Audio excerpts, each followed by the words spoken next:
Assalamualaikum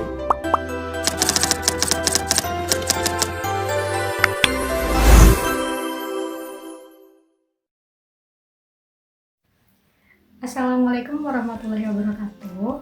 Halo semuanya, welcome to my educational video.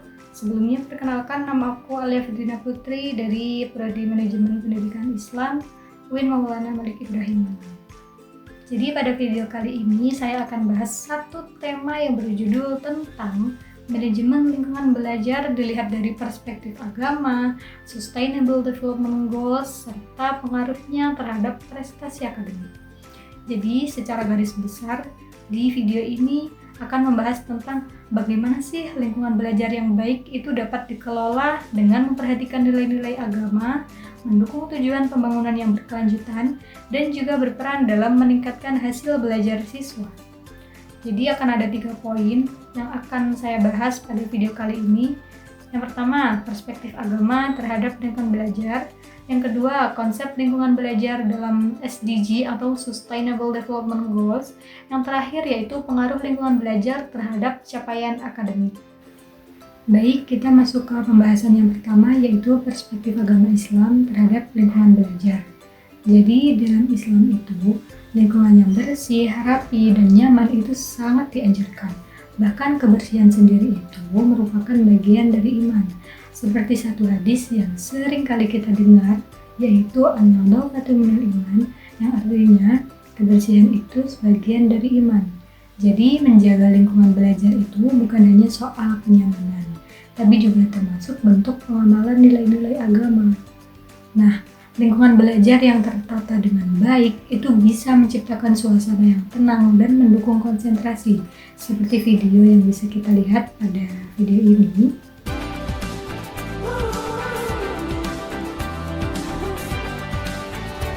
Nah, kita bisa lihat dari video tadi, ketika suasana belajar itu terasa nyaman, kita itu bisa jadi lebih fokus dan bisa lebih mudah untuk memahami materi yang dipelajari. Selain itu, dalam Islam itu juga diajarkan untuk menghargai ilmu. Salah satu bentuk menghargai ilmu adalah dengan menciptakan tempat belajar yang layak dan kondusif. Baik, kita masuk ke poin yang kedua, yaitu konsep lingkungan belajar dalam Sustainable Development Goals. Jadi, Sustainable Development Goals itu merupakan tujuan pembangunan yang berkelanjutan. Salah satunya berfokus pada pendidikan berkualitas. Dalam hal ini, lingkungan belajar itu menjadi salah satu faktor yang penting yang harus selalu diperhatikan. Karena lingkungan belajar yang bersih, sehat, aman, dan nyaman itu dapat mendukung proses pembelajaran agar bisa berjalan lebih efektif. Nantinya siswa akan lebih mudah berkonsentrasi dan merasa betah saat belajar. Selain itu, dalam konsep Sustainable Development Goals juga ditekankan pentingnya menjaga lingkungan secara berkelanjutan. Hal ini bisa dimulai dari hal-hal yang kecil, seperti menjaga kebersihan kelas, membuang sampah pada tempatnya, serta merawat fasilitas yang ada di lingkungan sekolah. Oke, kita masuk ke poin yang ketiga, yaitu pengaruh lingkungan belajar terhadap prestasi akademik siswa. Apa sih sebenarnya hubungan antara lingkungan belajar dan prestasi akademik siswa? Jadi, lingkungan belajar itu memiliki peran yang sangat penting dalam menentukan keberhasilan belajar. Lingkungan yang kondusif seperti suasana yang tenang, bersih, aman, dan nyaman itu dapat meningkatkan konsentrasi siswa.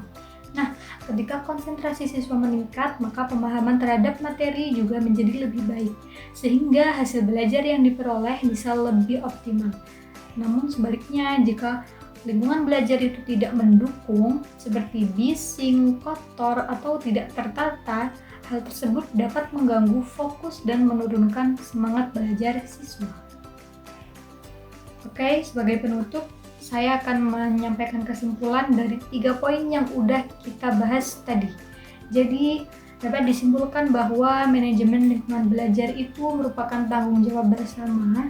Selain memiliki nilai religius, hal ini juga mendukung tujuan pembangunan berkelanjutan dan berpengaruh langsung terhadap prestasi akademik siswa. Mari kita mulai dari hal kecil untuk menciptakan lingkungan belajar yang bersih, sehat, dan kondusif. Karena lingkungan yang baik dan kondusif melahirkan generasi yang berkualitas. Closing statement dari saya, perubahan besar dimulai dari ruang kecil tempat kita belajar. Mari kita jaga lingkungan hari ini demi prestasi esok hari. Sebab lingkungan yang baik dan kondusif adalah rahim bagi lahirnya generasi yang berkualitas. Terima kasih, sampai jumpa. Wassalamualaikum warahmatullahi wabarakatuh.